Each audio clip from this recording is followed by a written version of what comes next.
Let me tell you something that's going to change how you read people. Before a manipulative person ever makes a big move on you, before the gaslighting, the guilt tripping, the control, they run a quiet little test. It's small, it looks harmless, it might even feel like a joke or a compliment. And here's the disturbing part. Most people pass that test without even knowing they were being tested. And the moment you pass, you've just told that person everything they needed to know about how far they can push you.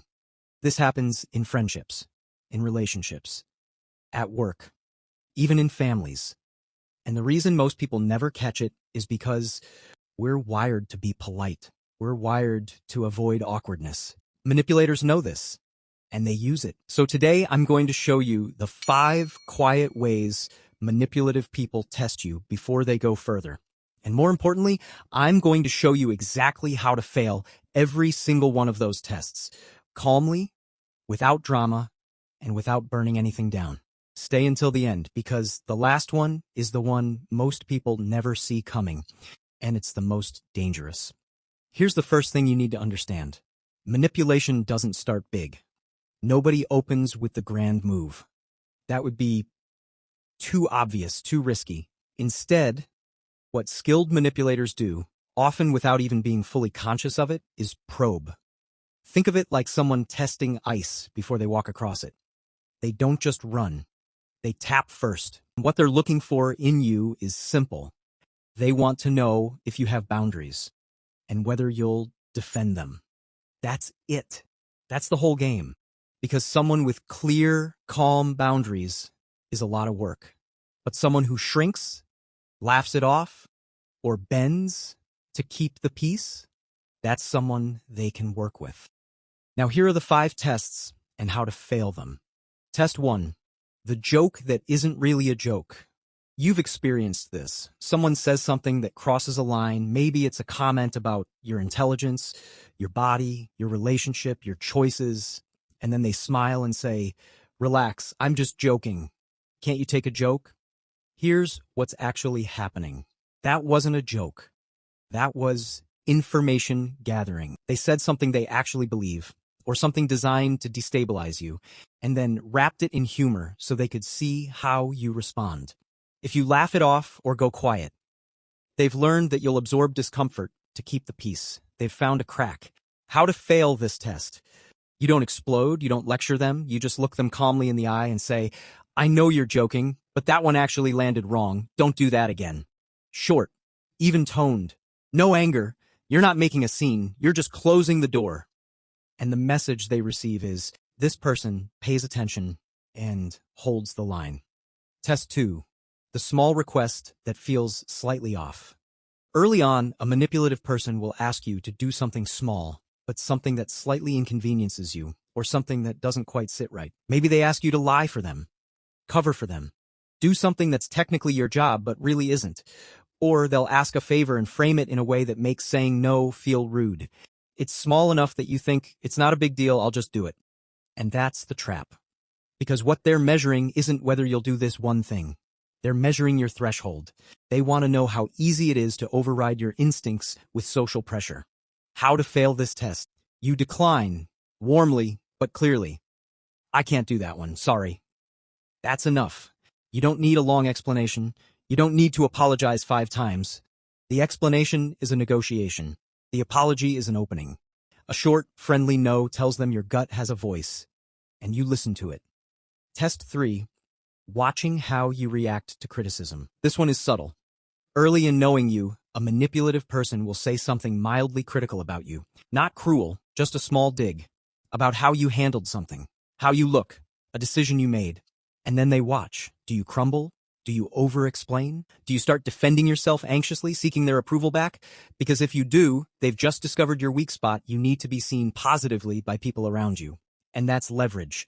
That's something they can take away and offer back to control how you behave. How to fail this test. Agree selectively, or simply don't react. If the criticism has some truth, say, "Yeah, fair point," and move on. Done. No elaboration, no performance of humility, no anxious explanation. If it doesn't, just let it land in silence for a moment, and then change the subject. What they need from you is a reaction. Emotion is information. When you don't give it, they have nothing to work with. Test 4, the loyalty trap, testing you with gossip. Here's how this one works. They'll tell you something, a secret about someone else, a piece of gossip, something slightly scandalous, and then they'll watch closely to see what you do with it. Do you lean in, get excited, start gossiping back, share something similar about someone else? If you do, they now know 2 things. 1, you're comfortable betraying other people's trust. And 2, you can be used as a pipeline, someone through whom information travels and gets amplified. But it goes deeper, because now they have something on you too. You gossiped, you participated, and that small act of disloyalty becomes glue that keeps you in the circle, because leaving means you become the next subject. How to fail this test. Don't engage with the bait. You can stay friendly, but redirect, I don't really know them well enough to have an opinion. Or just, interesting. Anyway, and change the subject. You're not being cold. You're not being preachy. You're just not picking up what they're putting down. And a manipulative person reads that instantly. This person doesn't traffic in information. They're not useful for this particular game. Test 5, the reward for compliance. This is the last one and the most dangerous because it feels good. Early in knowing you, a manipulative person will notice when you do something that benefits them, agree with them, defer to them, let something slide, and they will reward you for it. Warmth, praise, a compliment, attention. It's subtle. It feels like a genuine connection. It feels like you've finally found someone who gets you. But what's actually happening is called intermittent reinforcement. They're conditioning you. They're teaching your nervous system that compliance feels good. That agreement feels safe. That being what they need gets you warmth, and pushing back gets you cold. Over time, you start editing yourself around them without realizing it. How to fail this test. This one's harder because there's no single moment to catch. It's a pattern. So the way you fail it is by staying honest, even when agreement would feel easier. Disagree when you actually disagree. Ask questions when something doesn't add up. Notice if you're performing around this person instead of just being yourself. The question to ask yourself is, do I feel lighter or heavier after spending time with this person? Not every time. Everyone has hard days. But as a pattern, your nervous system is already keeping score. Trust it. Here's the thing nobody tells you about manipulation. It doesn't work on people who know themselves.